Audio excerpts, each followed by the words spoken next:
আমি কি এক সন্ধ্যার লেগে তোর কাছে গেছিলাম? যাতা কইতাছিস বুঝলাম না।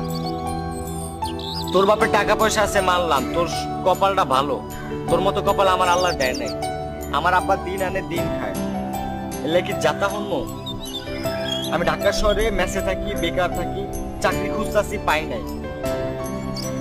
ঢাকা শহরে বেকার থাকা যে কত কষ্টের, যে ব্যক্তি বেকার ওই ব্যক্তি বুঝে। তোর কপাল ভালো, তুই সকালবেলা যখন ঘুম থেকে উঠোস গরম গরম পরোটা আর ডিম পোস্ট পাস। কিন্তু এই বেকার পোলা যখন ঘুম থেকে উঠে না, তার ভাবতে হয় নাস্তায় কি খাইব, টোস্ট আর একটা চা, এতেই তার পুরো নাস্তা চলে যায়।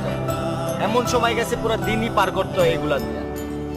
তোরা যখন দুপুরে খাস মুরগি, পোলাও, বিরিয়ানি, কত কিছু খাস, আর আমি মিলের টাকা কোন জায়গা থেকে দিব, কোন সেমিস্টারে দিকে থেকে কইরা মিলের টাকা পরিশোধ করব, ভাড়া পরিশোধ করব, এই চিন্তা শেষ হতো।